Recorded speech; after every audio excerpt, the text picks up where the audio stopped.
Ernest Burger. Al siguiente, por favor. La Escuela de Chicago, pues se caracteriza por desarrollar una investigación de forma empírica. Con ello se separa la forma tradicional con la que se estudiaba la sociedad y se intenta producir conocimientos más útiles para la toma de decisiones que resuelvan problemas sociales concretos. Siguiente. Se desarrolla una sociología urbana desde un enfoque muy ligado a los problemas que confrontaba la ciudad de Chicago en aquel entonces. Estamos hablando de delincuencia, el crecimiento demográfico desproporcionado. La investigación en esta escuela se enfocaba en estudiar el fenómeno social a partir de la observación participante, donde el investigador se encuentra totalmente involucrado en el medio social. Siguiente, por favor. Entonces, ¿a qué vamos con todo esto? Primeramente, pues tenemos un nuevo hábitat en la ciudad de Chicago, ¿no? La industrialización y la migración traen cambios que convierten esta ciudad en un centro multirracial, cultural, pero también y como consecuencia, esto trae nuevos problemas sociales. Entonces, para la Universidad de Chicago, esto se convierte en un objeto de estudio. La postura de esta escuela no solo se va a enfocar en describir y observar los hechos, sino que también se pretende comprenderlos desde una relación con la nueva estructura urbana que se venía desarrollando. Y para eso, la forma de investigación que emplean son métodos empíricos para la investigación en campo a partir de la observación participante. Continuamos. Buenas tardes, pues a mí me tocó la parte de la ciudad. Pues el enfoque fenomenológico de la Escuela de Chicago, pues intenta esclarecer la naturaleza. ¿Sí me escucho? Sí. Perfectamente. Ok, intenta esclarecer la naturaleza de la ciudad a partir de sus partes, o sea, de las normas, márgenes, con el objetivo de, pues, detectar el papel que juega el contexto sociocultural en la formación de la vida urbana. Robert E. Park, fue uno de los como pilares de la sociología urbana, ¿no? Y en este sentido de la ecología humana y de describir esto de la ciudad. Fue un sociólogo de la Escuela de Chicago quien se caracterizó por su esfuerzo por llevar a la institucionalización de la disciplina de la sociología de la ciudad. Este, Él define la ciudad como un estado de ánimo, un conjunto de costumbres, tradiciones y actitudes organizadas, de sentimientos inherentes a estas costumbres que se transmiten mediante dicha tradición. Pues en otras palabras, la ciudad no es simplemente un mecanismo físico y una construcción artificial, está implicada en los procesos vitales de las gentes que la forman y es un producto de la naturaleza, en particular pues de nuestra naturaleza como humanos. Siguiente, por favor. Este, por su parte, Burgess señala que en la ciudad conviven una variedad de actores, ¿no? Con racionalidades particulares e intereses diversificados, ¿no? Y por eso, por tanto, la ciudad es un espacio en donde las relaciones sociales se encuentran en acuerdos y desacuerdos con la vida cotidiana, en el ambiente urbano. Es una unidad geográfica, ecológica y económica, como veníamos viendo en la lectura, que se fundan en la división de trabajo. Por tanto, es como un todo orgánico, ¿no? Una especie de mecanismo físico en el cual, a través del cual, los intereses privados y políticos se encuentran en una expresión no solo colectiva, sino además organizada. Siguiente, por favor. Volviendo a Park, él sostiene que la ciudad está arraigada en los hábitos y costumbres eh, de las personas que los habitan. Por otra parte, Simmel dice que la ciudad se perfila como el campo de acción sobre el cual los individuos establecen relaciones conforme al constante cambio de estímulos, de especialización y racionalización. Esto es la visualización de Simmeliana de la ciudad como una construcción social que está permanente, inacabada y que puede que sea inacabable, ¿no? Porque siempre está en transformación, debido a que los materiales a partir de la que se genera se encuentran no solo en movimiento, sino en el proceso de transformación constante del que depende para su supervivencia. Siguiente, por favor. Retomando a Parks, pues podemos decir que los medios de transporte y de comunicación, las tranvías y el teléfono, los periódicos, la publicidad, los edificios, los ascensores, todas esas cosas tienden a acentuar al mismo tiempo la concentración y la movilidad de la población urbana. Son los principales factores de la organización ecológica de la ciudad. Y dentro de los estudios de la Escuela de Chicago, podemos decir que la ciudad y en particular la gran ciudad en la que por todos lados las relaciones humanas son probablemente impersonales y irracionales, regidas por el interés y el dinero, y constituye un sentido muy real, un laboratorio de investigación del comportamiento colectivo.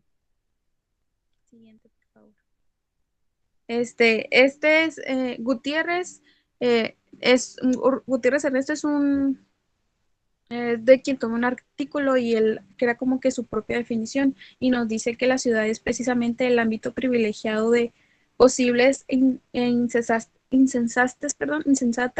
interacciones entre grupos e individuos que la habitan, usan y construyen lo que marca el acceso a diferentes sistemas de significados, a nuevos modos de obrar y pensar, y se trata de la experiencia de la alteridad y lo que conlleva hay universos ajenos de discurso en situaciones de copresencia, diferentes referencias sociales, al margen de, de las construcciones del grupo primario, pues la familia, los vecindarios y las localidades. Y siguiente. Bueno, la Escuela de Chicago presentó una serie de investigaciones entre los años 1910 y 1940. La Escuela de Chicago no se limitó a estudiar y hacer propuestas solo en el ámbito económico, sino que también se expandió a temas legales y sociales, entre ellos la institución del matrimonio, la esclavitud y los cambios demográficos. Su mirada fue más general y también abarcó temas como la deserción escolar, pandillas juveniles, alcoholismo, divorcios, y tal vez se preguntarán por qué exactamente estos temas, y era porque en ese momento en la ciudad de Chicago era la problemática que estaba ocurriendo. Y también se creía que la escuela de Chicago también se creó porque consideraba que la intervención del Estado generaba ineficiencia y que entorpecía el crecimiento. La siguiente, por favor. Eh, bueno, se trata de una sociología urbana y como les expliqué, la razón por la cual la sociología urbana aparece en Chicago y elige precisamente esta ciudad para estudiarla, se debió a que en los años 20 más o menos era una de las más dinámicas de Estados Unidos, porque como mencionó Lorena, se empezó a recibir a muchos inmigrantes que iban a zonas industriales, generando así un periodo de crecimiento demográfico, y de esta manera se les presenta a los investigadores como un como pues algo para estudiar. Y también se refería a que los investigadores se estaban involucrando mucho, o sea que era una observación participante de parte del investigador. La siguiente, por favor.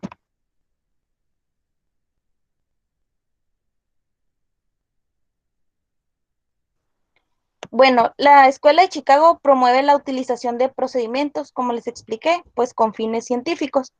También utilizaban documentos personales, explotación de fuentes documentales diversas, y pues el trabajo de campo era muy sistemático. Y también, como les expliqué, los trabajos de investigación pues eran por parte de un grupo de docentes, investigadores y estudiantes entre los años pues 1915 y 1935, y se realizaban en el Departamento de Sociología de la Universidad de Chicago. La siguiente, por favor. Bueno, la Escuela de Sociológica o Ecológica de Chicago pues fue pionera en impulsar el análisis cultural desde un punto de vista también criminológico, también tuvo mucho que ver. Fue precursora de estudiar esta ciencia desde la geografía, y resaltaba que las tasas elevadas de criminalidad de las áreas pobres no era directamente por condiciones económicas, y también se llegó a la conclusión de que una persona no se hacía delincuente, no nacía delincuente, sino que se hacía. La siguiente, por favor. Bueno, a mí me tocó la parte metodológica. Vamos a indagar un poquito más en cómo se construyó esta corriente. Bueno, la Escuela de Chicago desarrolló una investigación de carácter empírico que tuvo un gran impacto y con ello pues surge la sociología urbana. Dentro de la Escuela de Chicago se promovían procedimientos científicos como la utilización de documentos personales, explotación de fuentes documentales diversas y trabajo de campo sistemático. Está influenciado por el pragmatismo de Dewey, de lo biológico, lo psicológico y lo ético, y el interaccionalismo simbólico de Mead y Blumer, que buscaba comprender y analizar el fenómeno social. Estos cabe señalar que pues no son de la Escuela de Chicago. Siguiente, por favor. Bueno, el trabajo realizado por Morgan es el principio de la etnología. Morgan estudió a los indios iroqueses en 1850. Su fascinación pues empieza desde 1803, pero es hasta 1850 con este trabajo que es considerado fundador de la antropología moderna.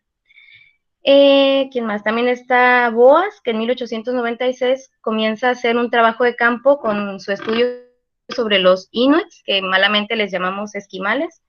Se dice que afina más el trabajo de campo. Pues estos dos son antropólogos. También está Malinowski, que con su obra de los agronautas del Pacífico Occidental plantea que para el investigador es indispensable vivir entre ellos, así como compartir actividades. Y bueno, esto es lo que hoy conocemos como observación participante. Estas tres personas son antropólogos, no son de la Escuela de Tijuana, de Chicago, pero asientan como que las bases, ¿no?, de esta metodología. Sin embargo, pues es hasta... siguiente, por favor.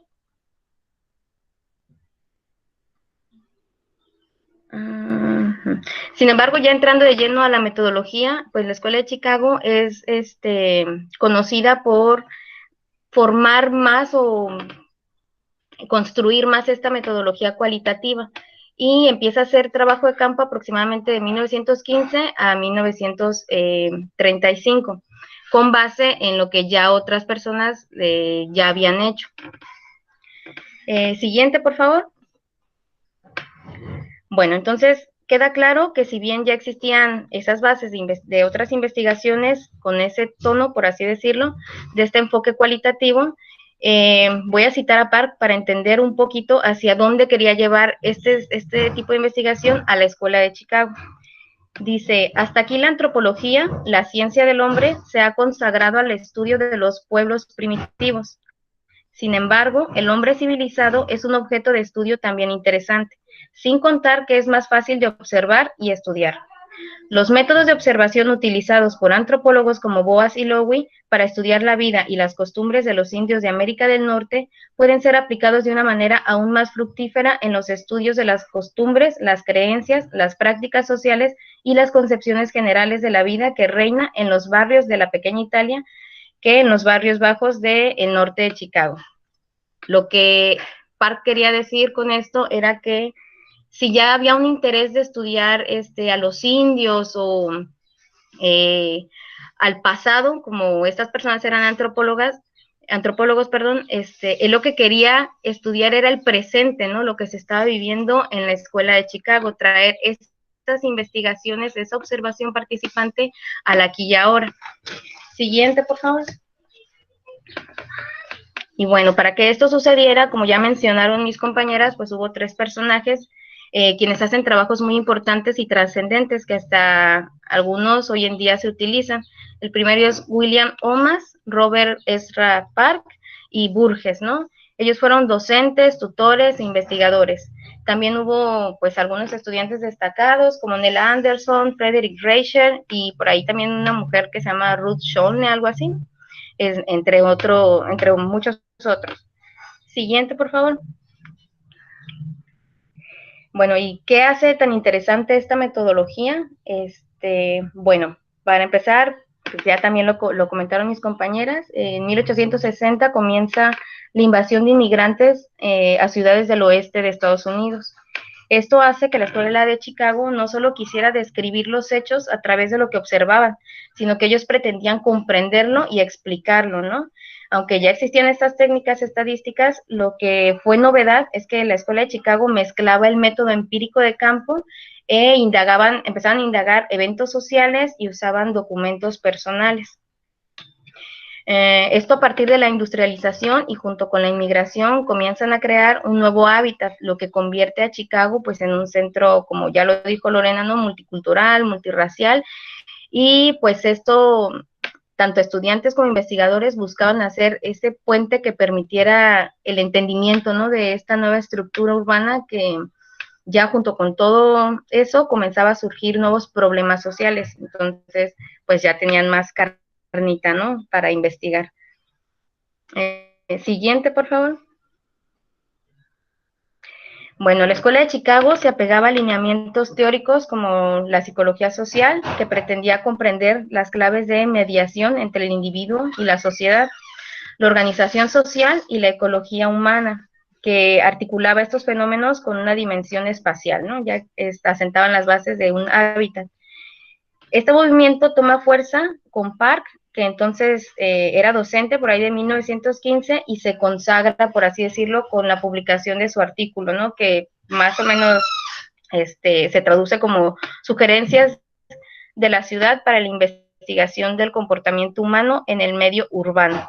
Y pues ya ahí quedan asentadas por primera vez las bases empíricas pues sí, las bases empíricas urbanas. Siguiente, por favor. Otro estudio fue el de William Thomas, quien consigue un subsidio que nunca antes se había dado, ¿no? Esto con la finalidad de que investigara a fondo la inmigración, que pues era un fenómeno que lo estaban viviendo, ¿no? Todos los que estaban en la ciudad de Chicago. Con eso recorrió varias partes del mundo recolectando material que para él era valioso, ¿no? Y pretendía con eso comprender el entorno de los que emigraban y el por qué lo hacían. Dentro de su recolección se encontraban cosas tan íntimas como diarios personales, fotografías, cartas, entre otras cosas, así como también periódicos locales, nacionales, volantes, panfletos, correspondencia, etcétera. De hecho, con ese viaje que hizo, se pretendía que fueran varios países de Europa, ¿no? Los que se investigara, pero después el estudio solo se concentró en el campesino polaco y el por qué inmigraban a Estados Unidos, ¿no? De hecho, hay una anécdota de un filósofo polaco que era como su corresponsal, que cuando llegó aquí a Estados Unidos traía correspondencia y era tanto como el boom de querer saber, ¿no? Más de ellos, que incluso vendía las cartas, bueno, no la carta, vendía el hecho de que la pudieran leer, ¿no? Entonces, pues, pudo lucrar de ahí. Siguiente, por favor.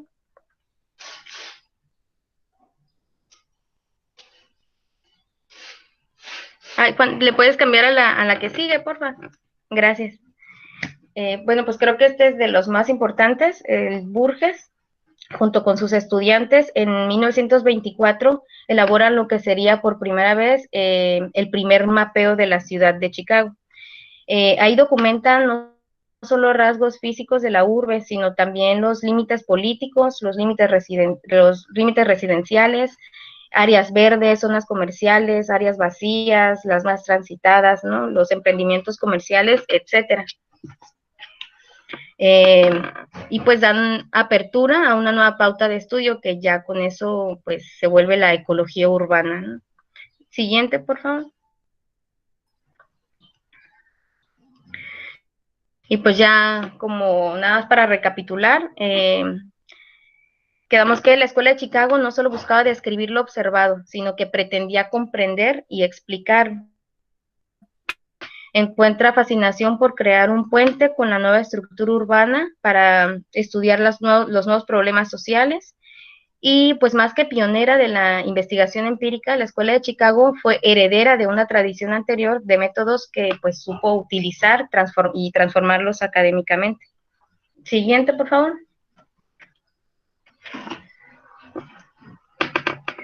Y, ay, no le hagan caso, esa me equivoqué, ¿no? Nada más quería comentarles que Hay una socióloga, miembro de la Academia Internacional de Sociología, que replantea con una perspectiva revisionista. Bueno, la socióloga se llama Jennifer Platt, que pone como en jaque, ¿no? Si es o no la Escuela de Chicago la pionera en el método cualitativo.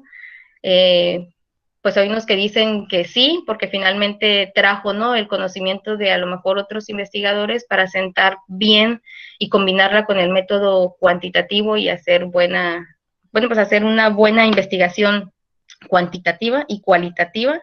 Y hay otros que dicen que no, porque pues que no pudo ser la pionera porque pues ya existían, ¿no?, esas bases. Siguiente, por favor. Ay, creo que ya es la última. Bueno, ya para finalizar, la Escuela de Chicago conduce a destacar a través de sus trabajos aspectos como indicadores de vida urbana, ¿no? Como es la transformación, el cambio, movilidad, interdependencia, diversidad y distancia social. Lo que vemos al inicio, todo a partir de la concepción de la ciudad como un espacio de áreas naturales y comunidades en transformación continua, movimiento e interacción.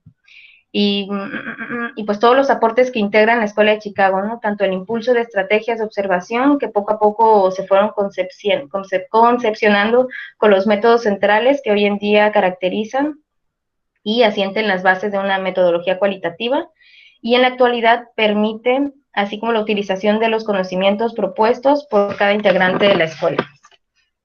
Revisten una actualidad que permite su aplicación en diversos escenarios para la planificación de las ciudades. Y ya, creo que es todo.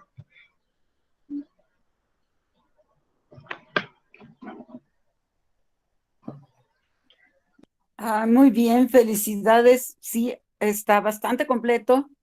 Y de las cosas que me parecen muy interesantes a mí es, a pesar de las contradicciones que pueda haber, es el integrar la investigación cualitativa en los estudios sociales, que me parece muy importante.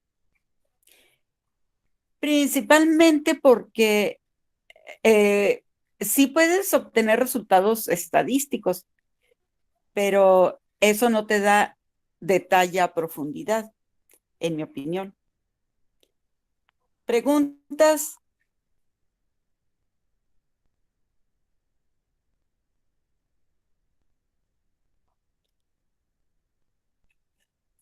¿Alguien quiere preguntar? Bendito Dios que quedó todo bien claro, muchachos.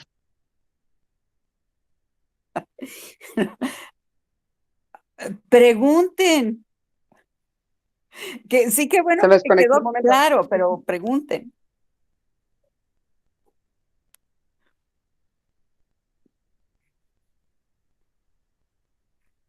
No, profe, pues a lo mejor todo quedó claro.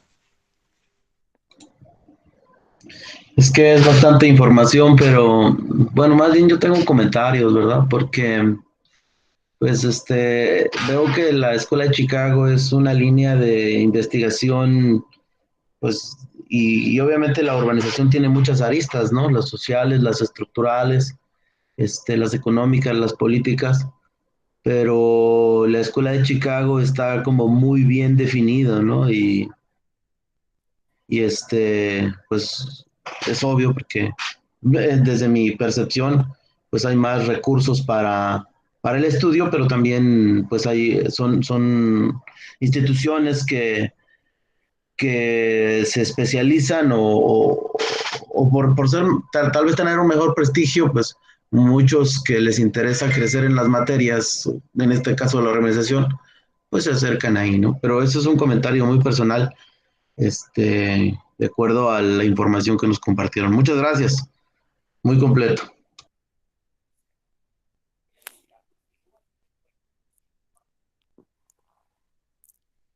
Sí, sí, aunque hay que reconocer que es de las primeras escuelas que en sociología urbana desarrollaron no solamente metodológicamente, sino el empezar a hacer estudios tan puntuales sobre como por ejemplo estudios sobre criminalidad o refiriéndose a la ciudad, que pues son estudios además de interesantes, ¿no? Muy útiles, que al final de cuentas sí se pueden aplicar. Eh, y ahora lo vemos como más común, pero hace 100 años, pues eso no era lo más común. Ahorita, si ustedes se meten yo creo que a la Policía Federal o una de esas, ahí están el mapeo de la criminalidad en Ensenada. Ustedes pueden encontrar cuáles son las colonias más conflictivas, qué tipo de delitos se cometen, en dónde hay más violaciones, en dónde hay más robos, qué tipo de robos hay, etcétera, etcétera, ¿no? Eso es algo que hace 100 años pues no lo podíamos ver. Pero bueno, preguntas, pregunten algo, lo que sea, pero pregunten, no puedo creer que no haya, o comenten qué les pareció, así como Juan Carlos, qué les pareció lo más interesante o qué les pareció que faltó, no sé, pregunten o comenten.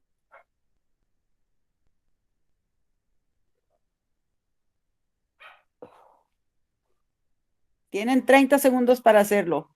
Profe, ya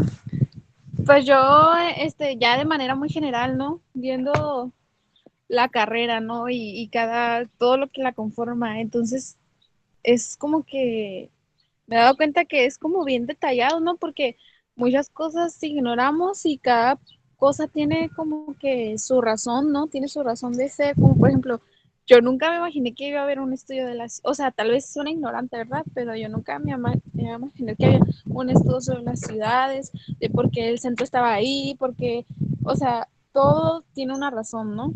Entonces, con lo que iba leyendo, me quedó así como que pues impresionada, ¿no? Y con lo que he escuchado de mis otros compañeros también, así como que cada, cada autor o cada escuela, cada corriente tiene su propia perspectiva, pero que a final de cuentas son muy razonables, pues.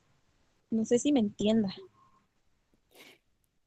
Sí, sí se entiende, claro, pues es que ninguno de nosotros nació sabiendo y hay cosas tan obvias que a veces las pasamos por alto.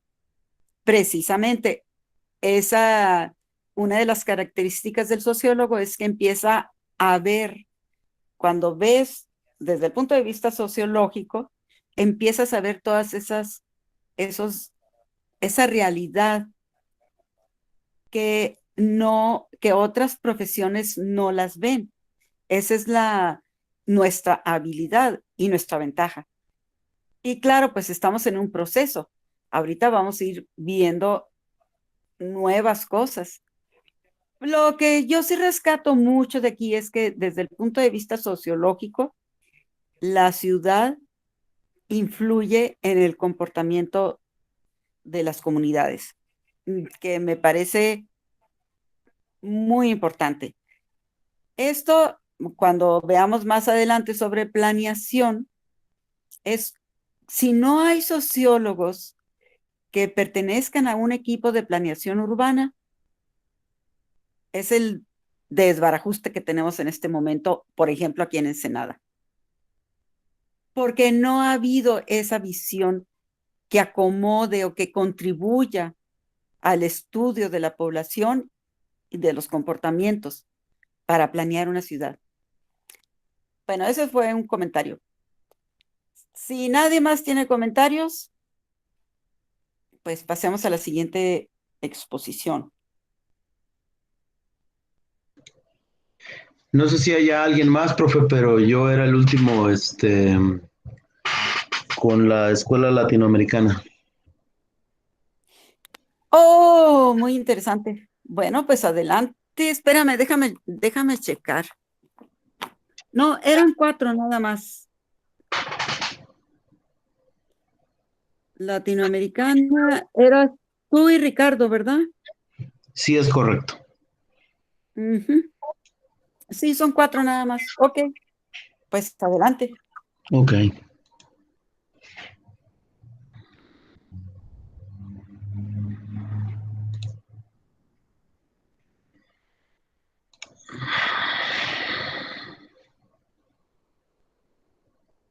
Bueno, compañeros, pues no puedo ver mi pantalla, solamente voy a poder ver em, la presentación para poderlos, este,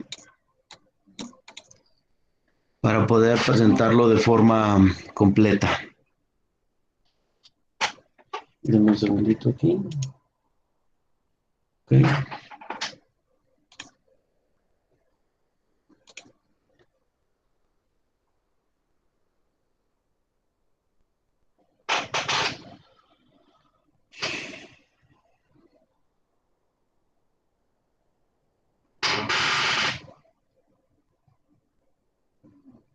Bueno,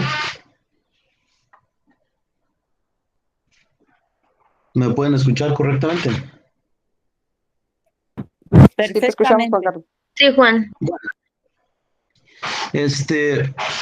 Pues el tema que mi compañero José Ricardo y un servidor investigamos habla acerca de las corrientes teóricas de la sociología urbana en Latinoamérica. Mi compañero no le es posible estar el día de hoy, tuvo un compromiso de trabajo, entonces pues no hay problema, vamos a hacer la presentación.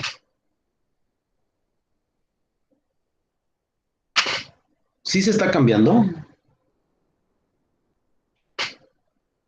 Está la primera diapositiva y Ok. no está en modo presentación. Ya cambió. Bueno, vamos a presentarlo aquí así, para que por alguna razón no se pone pantalla completa. Así lo vamos a ver. Las corrientes teóricas de la sociología urbana en Latinoamérica son modos de pensamiento que buscan dar respuesta a las interrogantes que pueden surgir en torno al ser humano, organizando en sociedad que se rijan por conexiones sociopolíticas, económicas y sociales. Más del 50% de la población mundial vive en zonas urbanas. La urbanización tiende a afectar el conjunto de actividades sociales y las poblaciones de los espacios. Es un fenómeno en vías de generalización que afecta condiciones y maneras de vida. La urbanización llegó hasta el campo. Esto lo habíamos, bueno, lo venimos hablando y la profesora lo dijo hace un momento, acerca de que cómo la urbanización cambia el estilo de vida. Los principales exponentes de las corrientes teóricas de la sociología urbana en Latinoamérica, pues son Emilio Duhau, Emilio Padilla Cobos, Daniel Giermaux, de quienes se hace este trabajo, una breve descripción de las obras, además de algunos datos biográficos. En realidad, en la investigación nos dimos cuenta que ellos sí tienen material, lo vamos a ir viendo, pero no se estructuran como una línea de investigación como las que hemos estado viendo, como la escuela alemana o la escuela de Chicago o la francesa, ¿no? Es como que es un poquito diferente su forma de bueno, las teorías de la sociología en Latinoamérica. Emilio Duhau nació en 1947 al 2013 y era un licenciado en sociología. De hecho, este es mi favorito, de la Universidad de Buenos Aires, maestro en desarrollo urbano, colegio, bueno, se hizo maestro en desarrollo urbano en el Colegio de México y se hizo doctor de desarrollo urbanismo en la Universidad Autónoma de México. Y fue profesor e investigador del Departamento de Sociología de la Universidad Autónoma Metropolitana en Azcapotzalco, que es la UAM-A. Y él, le digo que es mi favorito porque los otros dos autores no son sociólogos, pero autor miró el urbanismo desde la sociología y sus conceptos son precisamente de esta forma analíticos, hacia una forma subjetiva, más que una forma hacia el positivismo o cuantitativa como los otros dos que vamos a hablar. Y una de sus frases que él acuñaba mucho en cada una de sus presentaciones, en cada una de sus conferencias que él tenía, era esta, que decía: las ciudades tienden a verse como un caos, pero en realidad son como un caleidoscopio. Un caleidoscopio, como vemos la imagen ahí, es una especie de lente que tiene diferentes cristales, ya sea de diferentes formas o de diferentes colores. Existen también de espejos. Y cuando uno mira la imagen, a pesar de ser la misma imagen, toma diferentes colores y diferentes formas. Vamos a ir abajo. Algunas de sus obras es La metrópoli en el espacio público y consumo y Las reglas del desorden. Esta imagen que miramos aquí es una imagen vista de un caleidoscopio. Hay muchos, ¿verdad? Pero es más o menos así, para poder entender por qué él miraba a una ciudad que lo miraba como un ente total, pero de diferentes formas. Y dice así, voy a leer la cita de la cual dice: hay quienes piensan que en una metrópoli como la Ciudad de México ya no es posible encontrar un principio de unidad, un orden urbano. Es tal la variedad de experiencias y de espacios urbanos que ni los imaginamos en las prácticas cotidianas. La ciudad constituye un todo que pudiera proporcionar referentes comunes al conjunto de los citadinos. Resulta posible entonces, plausible como hipótesis de trabajo, admitir la externa fragmentación de la experiencia y las prácticas urbanas en las grandes metrópolis. Los autores de este libro consideran que no solo es posible, sino que es imperativo para entender la complejidad de las metrópolis contemporáneas. Perdón por no poner la cita, perdón por no citarla correctamente, es la introducción del libro de las reglas del desorden. Una disculpa por eso. El siguiente autor que nosotros investigamos es Emilio Pradilla Cobos, que él aún vive. Es del 19 de febrero de 1941. Él es un arquitecto de la Universidad de Colombia, es colombiano, doctor de técnicas superiores del desarrollo en el Instituto de Estudios del Desarrollo Económico. También se hizo doctor de urbanismo en la Facultad de Arquitectura de la Universidad Nacional Autónoma de México, y también tiene otro doctorado en Ciencias Sociales de la División de las Ciencias Sociales y Humanidades en 1991-1995. Ha trabajado como director de la División de Ciencias y Artes para el diseño del 1995-1998. Es autor de 24 libros, 135 artículos y capítulos en libros que ha sido invitado. Ha dictado 308 ponencias o conferencias magistrales para problemas urbanos en 20 países de América y Europa. Es toda una eminencia este señor arquitecto. Y algunas de sus obras son estas. Las voy a poner así para que no se va a poder ver de esa forma, porque ya vi que no lo presenta así. Bueno, algunas de sus obras son contribución a la crítica de la teoría urbana,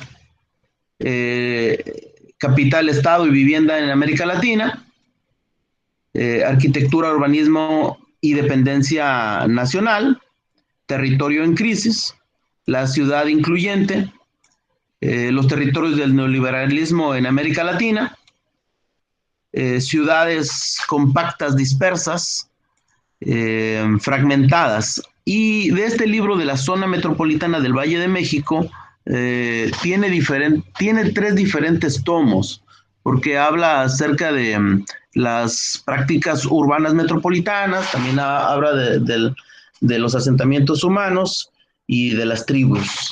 Tiene otros tomos de este libro.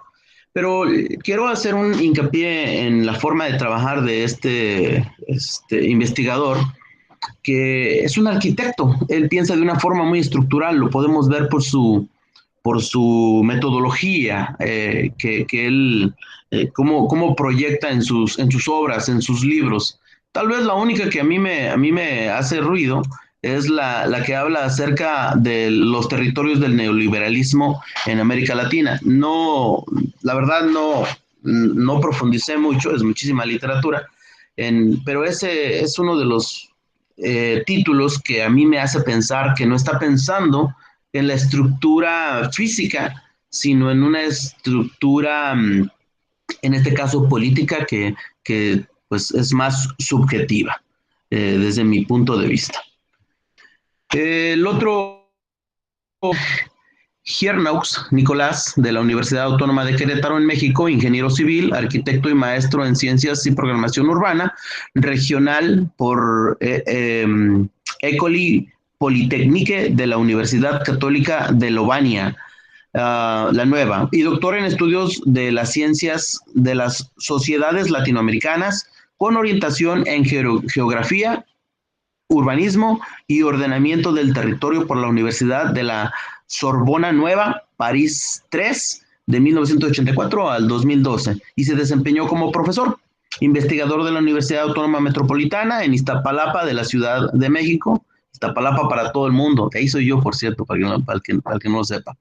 Desde enero del 2013 es profesor investigador de la Universidad Autónoma de Querétaro en la Facultad de las Ciencias Políticas y Sociales. Es miembro del Sistema Nacional de Investigaciones del Consejo Nacional de Ciencia y Tecnología, y su trabajo de investigación y numerosas publicaciones giran en torno a la epistemología de la geografía y el estudio en los centros históricos en el marco de su creciente patrimonialización y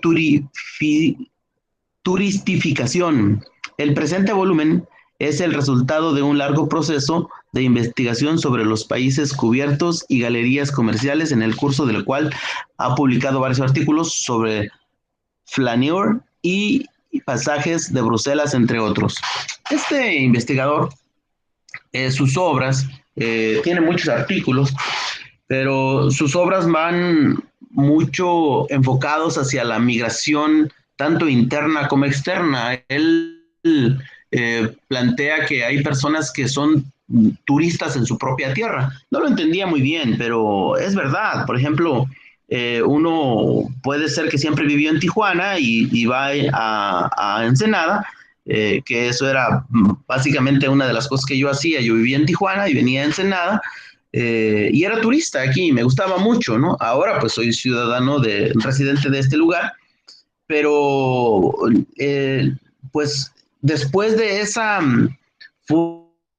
forma de visitar los lugares como un turista, pues las ciudades empiezan a crecer por diferentes preferencias, por diferentes situaciones, porque le gustó más el lugar, porque tal vez hay playa, o porque la altura, por cuestiones médicas, por cuestiones políticas, por cuestiones de trabajo, porque hay más carencias en una o hay más oportunidades en otra, etcétera. Entonces, muchas de sus obras hablan acerca de eso. Esa es su forma de investigar la urbanización para él. Y finalmente encontramos un artículo de la arquitecta Nora Elena Mesa Sánchez, que no estaba dentro de la lista, pero es el artículo que desde mi apreciación explica mejor las teorías y los procesos de la urbanización en Latinoamérica. Ella cita un texto que dice así: la práctica nos presenta al hombre en su manifestación más profunda y peculiar como resultado de su propio trabajo. La sociedad produce al hombre a través de su actitud práctica el propio conocimiento científico. Se destaca acusadamente como la integración y el producto de la práctica social acumulada. O sea que palabras más, palabras menos, lo que yo entiendo es que dice que la ciudad es el producto de la acumulación de ciertas personas que se reúnen por una necesidad y forman una ciudad. La cita es de Gortari, Eli, el método de las ciencias nacionales elementales y tratados de Manuel Grijalvo en México, Distrito Federal, 1979. Los diversos enfoques que ha tenido la temática en América Latina en los 50, explica ella en su artículo, que cuando se producen los mayores índices de crecimiento poblacional en las ciudades, su enfoque estructuralista y la visión economista y globalizante de cada país. Eso sucedió en los 50, según su apreciación. No su apreciación, el resultado de su investigación, perdón, corrijo. En los 60 hay una conceptualización diferente sobre la urbanización y se comienza a considerar esta como una forma hacia la modernización. En los 70 hay un amplio auge de investigaciones en la región, especialmente desde la época de la teoría de la dependencia, en donde se cuestionan las teorías desarrollistas de los planes estatales y se hacen las versiones funcionalistas de la marginalidad. Es una palabra que vamos a hablar un poquito más de la marginalidad y me gusta mucho cómo lo desarrollan. En los 80s se ha dado un gran impulso al estudio de las nuevas topologías de inserción de los países latinoamericanos al mercado mundial y al proceso monopólico, avanzando y por consiguiente a la aguda crisis del capitalismo a nivel mundial. Prácticamente estamos entrando en neoliberalismo aquí. Desafortunadamente este artículo es de 1985, es muy viejito, pero la verdad es que hicimos una investigación un poco amplia, fue muy amplia y no hay, por eso decía yo cada vez que cuando mis compañeras expusieron sus temas, la verdad es que hicieron un excelente trabajo o la investigación o la información estaba muy bien estructurada, ¿verdad? Pero en el caso de nosotros no pudimos lograr ese resultado. Interpretación de las teorías más sobresalientes en el campo de la urbanización. Los rasgos particulares de la urbanización, considerando a esta como un todo. O sea, el rol que cumple la urbanización al interior del sistema social. Estas son algunas de las teorías, ¿verdad? Dice, el crecimiento de la urbanización en una forma acelerada como consecuencia principalmente de las altas corrientes migratorias. Dice, a eso se debe el crecimiento, por las corrientes migratorias. Esa es una teoría. Otra es la rápida expansión de los asentamientos de tugurios, o sea, de las colonias, pues, de muy bajos recursos, ¿no? La otra es el fenómeno de la macrocefalia urbana. Esta fue una palabra nueva para mí y para el que también la sea, se la explico. La macrocefalia es el concentramiento del poder político y legislativo en un solo lugar. Hablando geográficamente. Entonces, si en una ciudad o en una ubicación se concentran todos los poderes, como es un ejemplo la Ciudad de México, pues obviamente muchos van a tener que ir ahí por necesidades, obvias para legislar, para trabajar, para gobernar, para muchas cosas. Entonces a eso se debe el fenómeno de la macrocefalia urbana, según lo que menciona.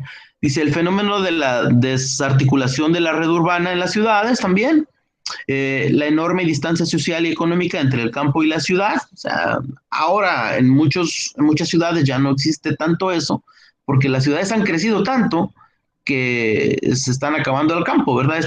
Estaba hablando de 1900, sus datos son de 1980, ¿verdad? Estamos hablando de 40 años hace. Pero este era su punto en ese momento. La enorme desigualdad regional también, o sea, había más oportunidades en las ciudades que en el campo, aguda segregación socioespacial en las ciudades, el enorme contingente de desempleados, y eso pues sigue, eso está vigente, debilidad en los aparatos administrativos locales, especialmente a nivel municipal, y por lo tanto, penuria de los valores de uso colectivo. Estas cosas, tristemente, o sea, a 40 años del artículo, no ha habido grandes cambios en esta última afirmación, ¿verdad? Que los municipios siguen siempre teniendo muchísimas carencias. Y la escuela de la marginalidad explica esto, y con esto voy a concluir. Dice así: el concepto de marginalidad, como todos los mitos, conlleva una atracción magnética, ya que ofrece una explicación simple de la compleja realidad social, una ideología que canaliza profundamente los prejuicios sociales. Esta cita es de Cardoso, prólogo al libro de Might, Marginality, de Palm, de la página 11 de la traducción mía. Esto significa que las ciudades son pues tan diversas, no solamente por una situación física, sino por una situación ideológica. Existen barreras naturales que impiden, hipótesis de la teoría de la marginalidad. Existen barreras culturales que impiden que el tránsito de lo rural a lo urbano se da en forma esperada. Las relaciones sociales que se presentan tienen una gran fuerza que bloquea el desarrollo de las grandes ciudades. Los conceptos de ruralización de la ciudad presentan una inercia que implica que una parte importante de estos grupos no se pueda articular a la sociedad moderna. De esta marginalidad existen otras dos áreas. Una es de derecho y otra es de educación. Dice que de derecho existe una inercia de articulaciones de los grupos sociales y normas. Si se cambian las pautas y se dan acciones ecológicas urbanas, se podrían cambiar los patrones de comportamiento social. Se presentan acá la creencia de que el cambio en un espacio ecológico produce como efecto una variación social. Esto tiene que ver con que todas las personas tengan un derecho de vivienda, pero desafortunadamente, por lo que se mencionó hace un momento de la situación ideológica y de que no todas las personas tampoco tienen los mismos ingresos, pues va habiendo una variación de la forma de vivir dentro de la misma ciudad en esta sociedad, ¿no?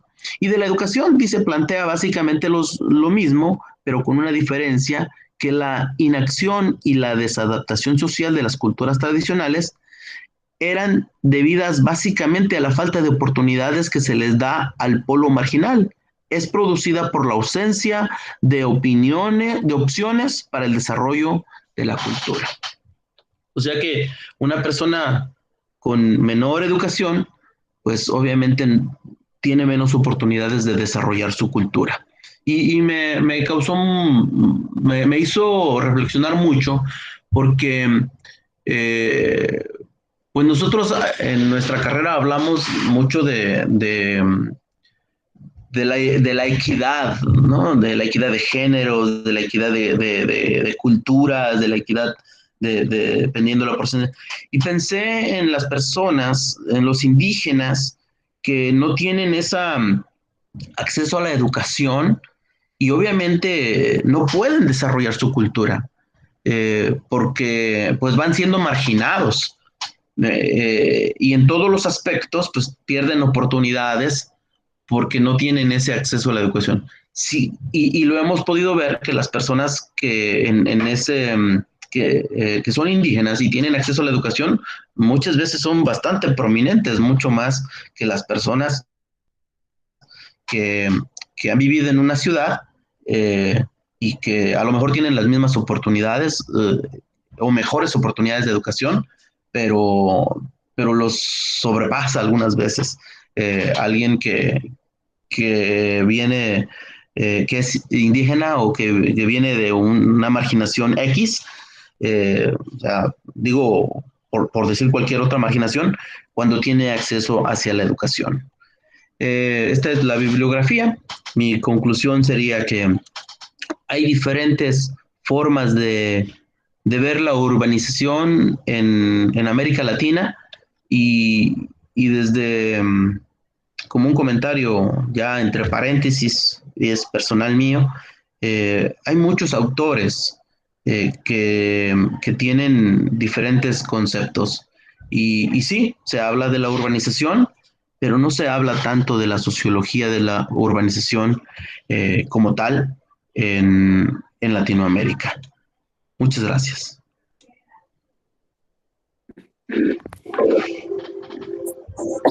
Muy bien, Juan Carlos.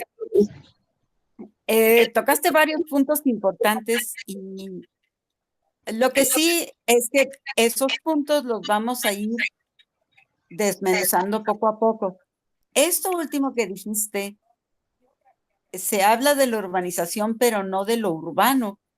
Y como dentro de muy poquitas actividades, yo creo que viene una lectura que es precisamente eso, la diferencia entre urbanización y lo urbano,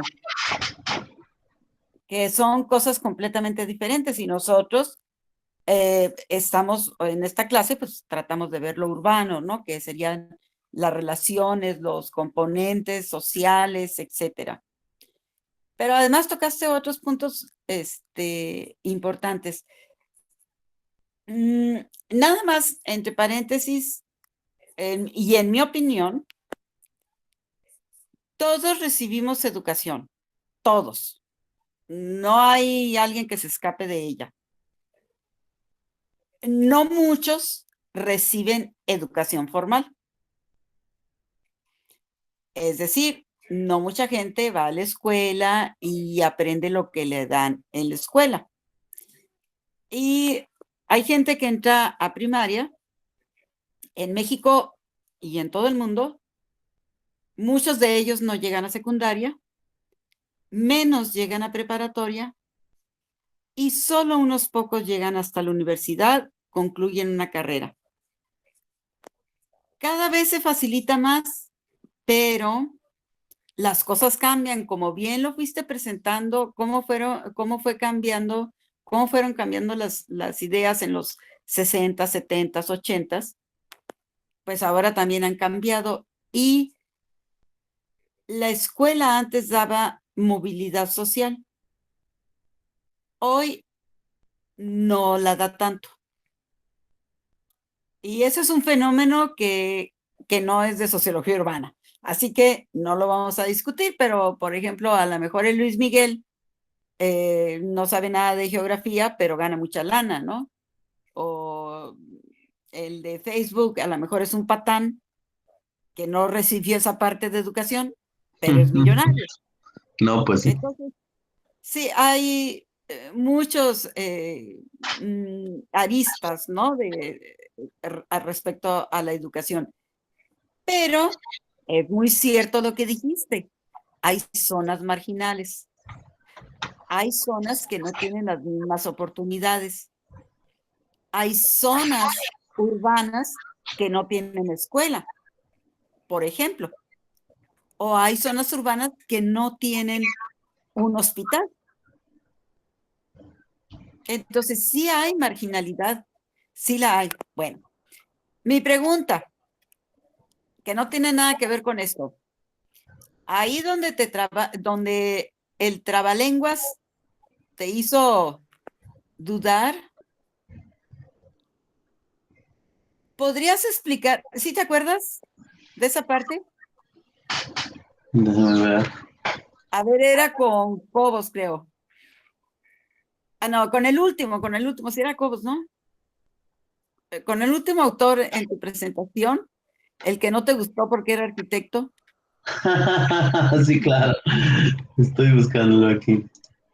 Sí, donde pasaste los libros, ¿no? Que nada más uno te llama la atención. Sí, Daniel Gernax Nicolás, que dice su trabajo de investigación y sus numerosas publicaciones giran en torno a la epistemología de la geografía y el estudio del turismo y de los centros históricos en el marco de su creciente patrimonialización y turistificación. El Ok, presente volumen es el resultado de un largo proceso de investigación, dice así. ok, perfecto. Esa parte, a ver, ¿a, a Bueno, qué se refiere con el trabalenguas? bueno, lo que, de acuerdo a lo que, pues, aquí finalmente, pues, la investigación, lo que yo comprendí es que lo había dicho hace un momento, ¿no? Di un ejemplo de la turistificación. Y él maneja algunos conceptos, olvidé citarlos literalmente, en donde él habla de eso, de que la gente es turista en su propia tierra. Y dice, bueno, después de la turistificación, entonces decide hacer la migración. Eh, y, y también cuando habla de la patrimonialización, pues habla de cómo hay personas que tienen esa oportunidad de formar un patrimonio donde están, eh, y otros pues tienen, cuando llegan, cuando migran, pues inician ese proceso de patrimonialización dentro de una ciudad que, por ejemplo, cuando alguien llega y es dueño de todos los edificios de allí, de 20 edificios de donde todos van a vivir, pues obviamente el que llega, pues necesitaría llegar con muchísimo poder para poder patrimonializarse como lo hace el otro. Por el contrario, va a tener que pertenecer a una clase social que dependa de los que...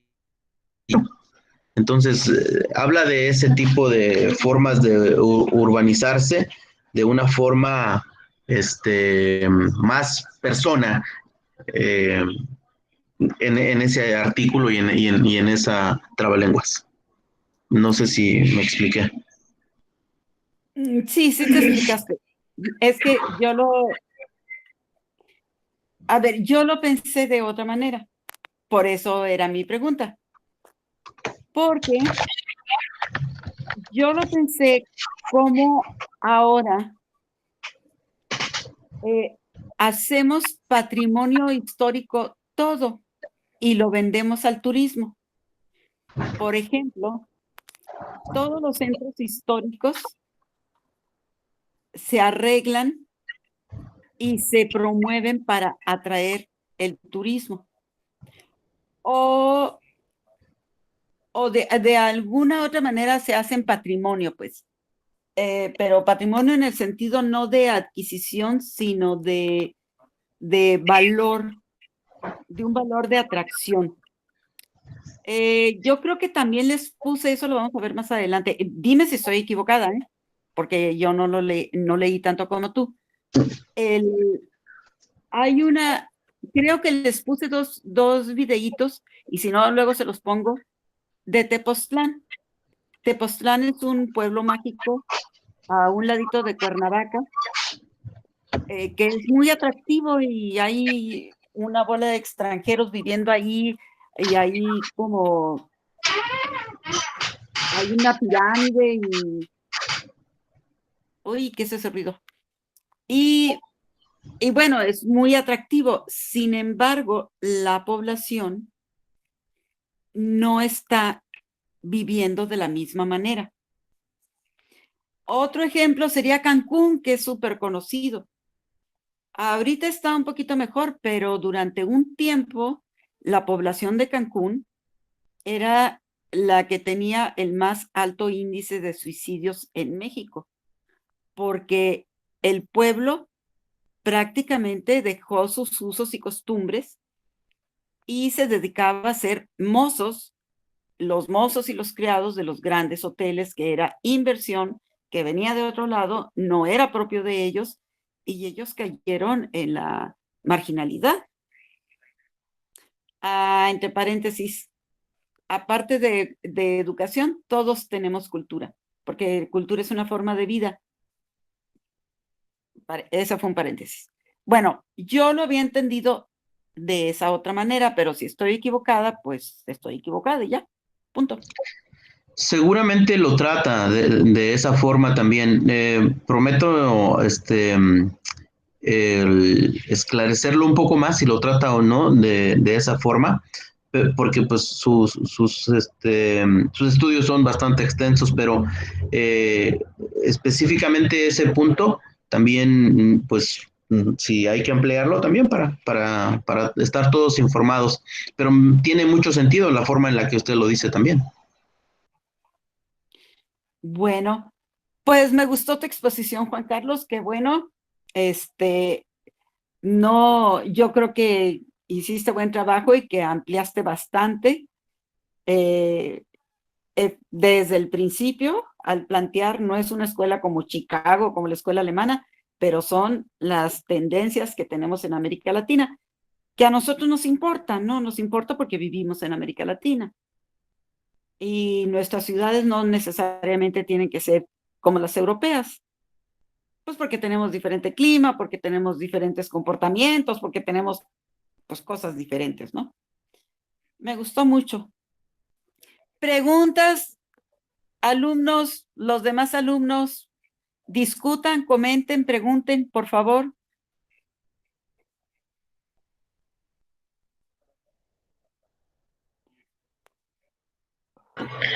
Pues yo nada más quería hacer como el comentario. Eh, Creo yo que estaba esperando como la parte en la que dijera, cuando mencionó al arquitecto como la parte ética de los arquitectos, cuando les dan, cuando les dan, ay, se me fue la palabra, ¿no? Cuando les dan proyectos, por ejemplo, de las casas de interés social. Profe, ¿no hay alguien como que, bueno, supongo que sí lo debe existir, pero pues la corrupción, ¿no? Creo yo que falta como esa regularización, regularización se dice.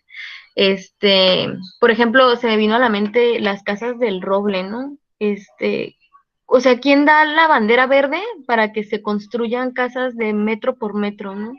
Y como bien dice usted, ¿cómo hace falta la visión sociológica, ¿no? Alguien que diga, oye, o sea, humanamente, socialmente, es imposible vivir, ¿no? En una casa tan pequeña, eh, haciendo como este enfoque de, no sé, más bien una investigación como de la familia mexicana, ¿no? Su comportamiento y todo, que pues no tienen un hijo, bueno, a lo mejor ahorita unas familias sí, pero pues no tienen un hijo, ¿no? Tienen de 2 para arriba, y en una casa tan pequeña, a lo mejor, no sé, pues nada más era un comentario, ¿no? Sí, ¿Puedo responder algo? Fíjate sí, que claro que sí. este autor Emilio Pradilla Cobos, que fue el segundo, el colombiano, tiene un estudio específico hace la comparativa de la forma en la que se urbanizó Ciudad Nezahualcóyotl y la forma en la que se urbanizó la ciudad de Bosques de Aragón. Incluso pone una foto comparativa de un lugar a otro en el que son muy parecidas estructuralmente, pero una tiene más centros de recreación y tiene más servicios, eh, más carreteras mejor hechas. ¿Cuál es la razón? Bueno, estaba destinado, en este caso en Bosques de Aragón, vive gente de que inicialmente fue una colonia para maestros y después, pues, para la gente que tenía un ingreso más alto. Y las colonias que llegaron a urbanizarse por medio del Estado, así como el Infonavit, por ejemplo, por medio de constructoras, pues eran hechas para otro tipo de personas, los obreros y para abajo, ¿no? Y digo para abajo porque hay muchas colonias ahí en Ciudad Neza que fueron terrenos de persona que llegó, compró su terreno hace 80, 50 años y ha ido construyendo y ahora tiene una casita bien hecha, ¿verdad? Pero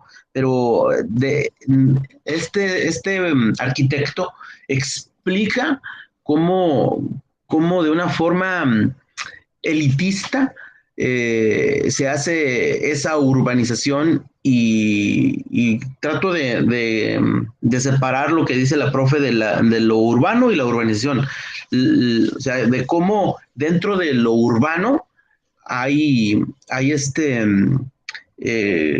diferencias, ¿no? O sea, unos son urbanos pobres y otros son urbanos ricos. Y la urbanización puede ser la misma, o sea, en cuanto a las calles, y se parecen mucho, por cierto. Sí, está bien interesante el artículo de este señor, si lo pueden leer todos, léanlo todos. Ahora, por otro lado, en la cuestión no sociológica o de planeación más que no sociológica, de planeación, quien da la autorización para los permisos de construcción y la autorización para esas medidas, al menos entiendo que es cada ayuntamiento. Aquí se redujo a 32 metros cuadrados hace más o menos como 15 años. Muchos de ustedes estaban chiquitos y no se dieron cuenta, pero fue un escándalo. Fue un escándalo cuando autorizaron esas construcciones de 32 metros, porque es imposible para una familia, aún para una persona, vivir en 32 metros cuadrados. Es como que si rentaras un cuarto, nada más que con una mini cocina y con el baño. Pues fue un escándalo, pero lo autorizó el ayuntamiento, lo autorizaron los regidores y la Dirección de Desarrollo Urbano. Y esa fue una medida que se tomó aquí en Ensenada, y me supongo yo que como bien dijiste, por la corrupción ahí presente, dependía de los que estaban, del constructor influyente que lo permitió, que en este caso fue Geo, Urbi y todos ellos que tenían un peso, pues una influencia muy fuerte en el gobierno, y les autorizaron esas construcciones. Y obviamente no hubo dentro del gobierno alguien que les parara el alto y alguien que pensara, porque hay mucha gente que obviamente no tienen esa visión sociológica y les valió cacahuate, porque es dinero, dinero, dinero. Eso es lo importante para ellos, no la población. Efectivamente, así es. Algo más les iba a decir, se me fue al respecto, porque ahorita sí, no de aquí, pero de muchísimas partes hay estos estudios sobre hacinamiento y todos los problemas que genera el hacinamiento. Que yo sepa, no he visto ninguno sobre aquí en Ensenada, sobre Villas del Rey, pero sabemos por mucha gente que conocemos que vive ahí, los problemas que tienen y los pleitos con los vecinos por el estacionamiento, porque los niños se pelean, porque no pueden estar encerrados en su casa toda la vida, no tienen en dónde jugar, los pinchurrientos parquecitos que pusieron de 2x2, pues no cabe toda la colonia, etcétera, ¿no? Lo conocemos de oídas, yo no he visto ningún estudio, pero a lo mejor sí lo hay, y pues lo más probable es que sea lo que encuentran, ¿no? Eso que oímos a diario de los vecinos.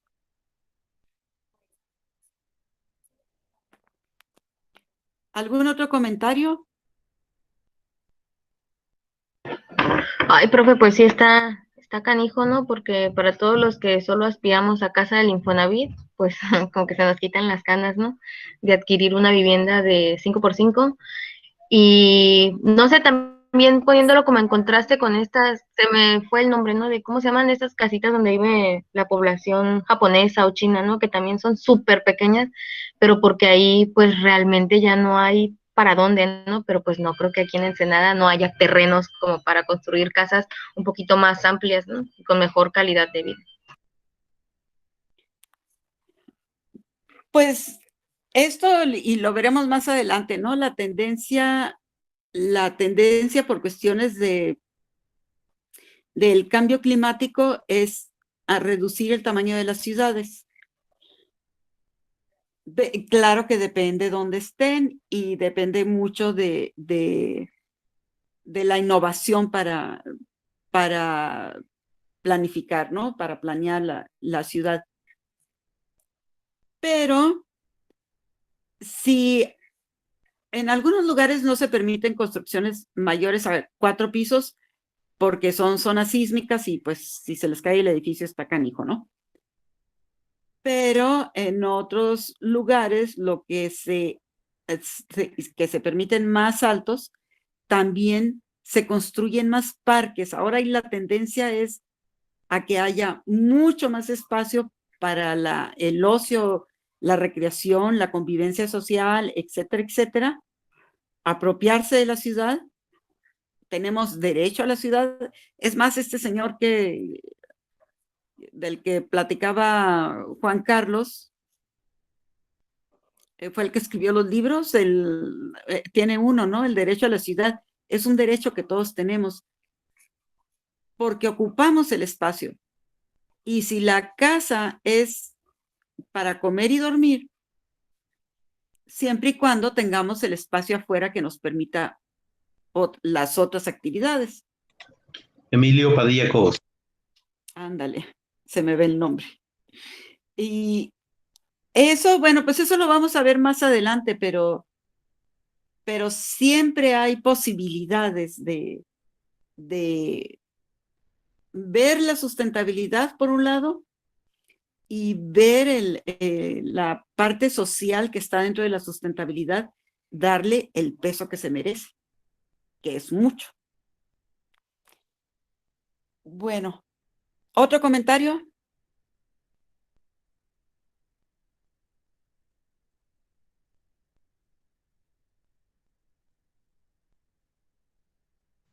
Pues ¿Nadie? no así como comentario, pero, o sea, sí, me quedo igual que Mariana, pues, se cuenta canijo, ¿no?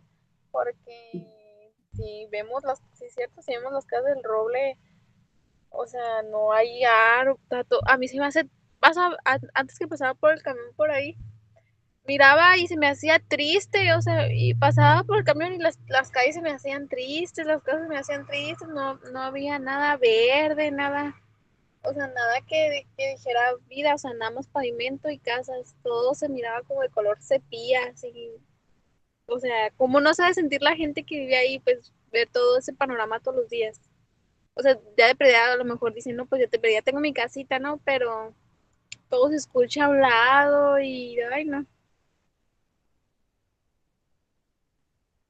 Pues nada más hay que fijarnos en el periódico, que cada rato aparecen cuerpos mutilados cerca del roble o en el roble.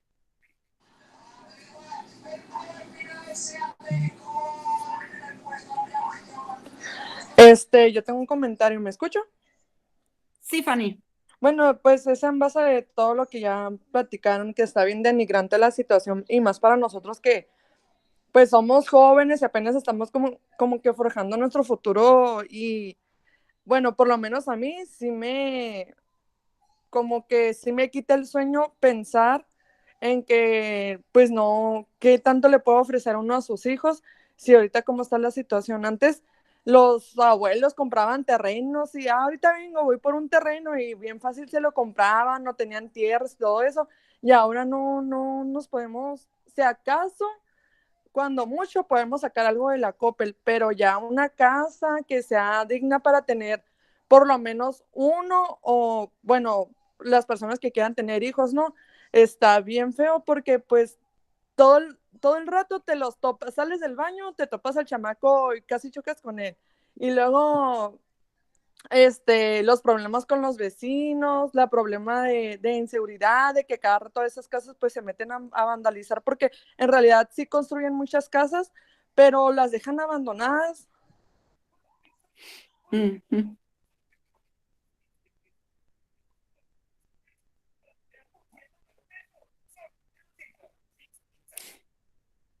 Sí, ese es un problema y eso en México a nivel nacional, ¿eh? A nivel nacional hay un montón de casas abandonadas, pues porque la gente no soportó vivir ahí.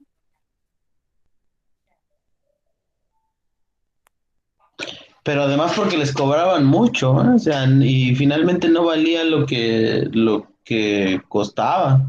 Además de que, pues, en más hicieron arreglos, algunas de esas cosas que en UDIs y esas cosas que después de unos años debía más de lo que pidieron prestado, o sea, nunca le bajaron a la deuda.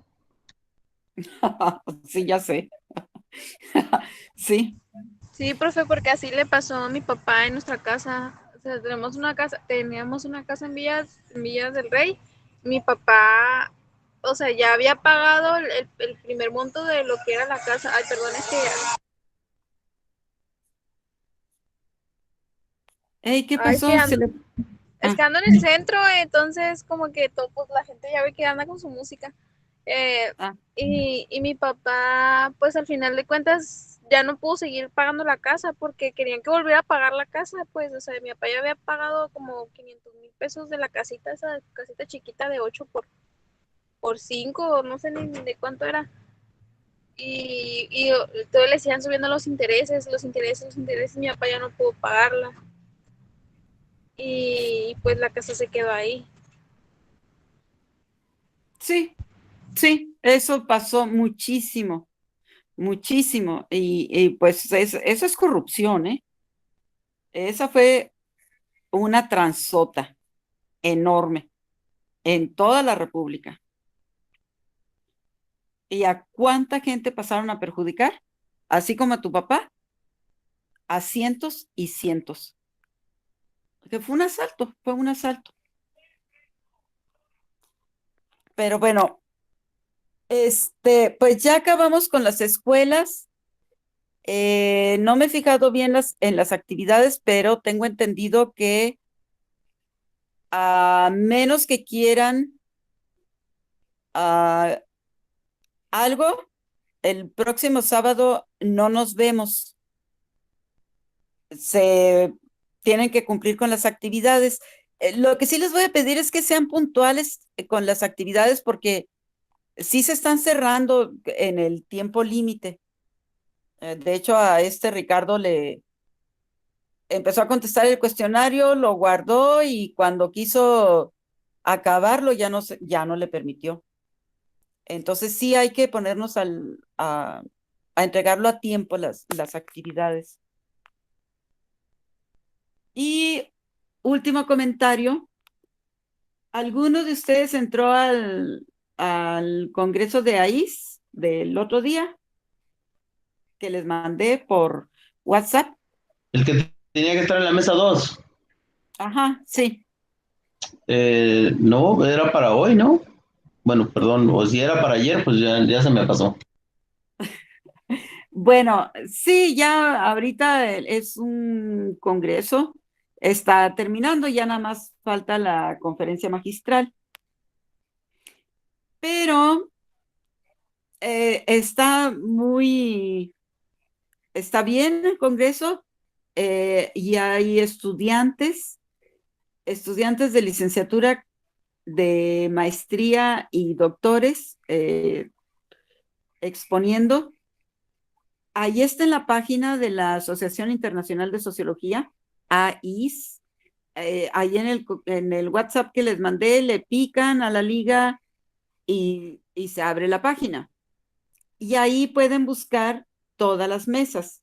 Pueden buscar la mesa 2 que a mí me interesó porque está hablando de Elsa, la maestra Elsa, que ustedes la conocen a lo mejor, porque ella está en Mexicali, en la UABC. Presentó una ponencia sobre sociología urbana, pero a lo largo de todas las mesas, al menos uno habla sobre sociología urbana y está bastante interesante. Aparte se tocan otros temas